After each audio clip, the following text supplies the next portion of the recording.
All right, Mississippi Governor Tate Reeves decided not to hold a special session for redistricting, but that doesn't mean he isn't targeting the state's only Democratic majority black District 2, which is held by Congressman Benny Thompson. A series of posts on X explains why flipping District 2 is still on the Republicans' agenda. First, Congressman Benny Thompson reposted a political cartoon called Whitewashing History, with an elephant seemingly prepared to paint over Mississippi's congressional district. Thompson wrote, "A picture is worth 1,000 words. I will continue to fight against any effort to redraw my congressional district." 2 days later, Governor Tate Reeves reposted Congressman Thompson's post and added his own message saying, "Benny Thompson calls MS2 my congressional district. No, sir, MS2 is not your congressional district. It is the people of Mississippi's." Congressman Benny G. Thompson's reign of terror on MS2 is over. It is not a matter of if, just a matter of when. Reeves posted again on X that same day saying, "Just to be clear, I expect lawmakers to redraw congressional lines between now and 2027. Then Mississippi State Auditor Shad White also posted on X with a list of what he would do in the first hour if he were governor. Number one on that list, he wrote, "Call a special session to redistrict Benny Thompson out." All right, we're going to start with Luke Simbel. I almost called him Luke Thompson. Luke Simbel here.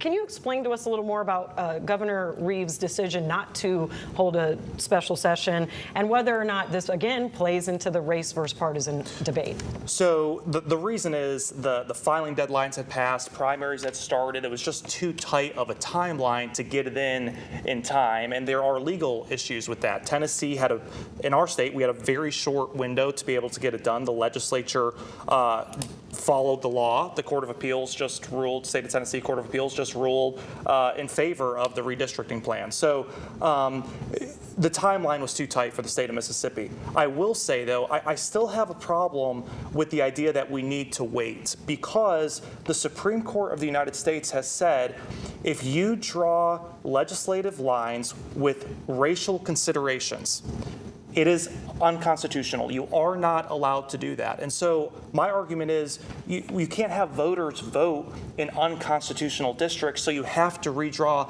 them anyway. And I think it's inappropriate. You know, the government cannot contract based on race, it cannot hire based on race, and it shouldn't draw legislative lines based on race. Otis, I'll let you take that. I don't know where to begin here with this ridiculousness.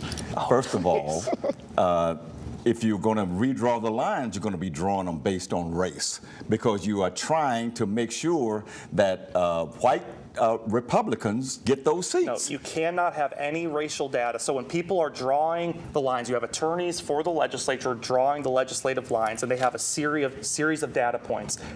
Race cannot be on any of the series of data points. Well, if attorneys are drawing the lines, then we're really in trouble. Well, let me go to my main point here, and it is Tate Reeves talking about a reign of terror involving Benny Thompson. Now, I realize that Tate Reeves is only 51 years old, so he wasn't around during the height of the civil rights movement.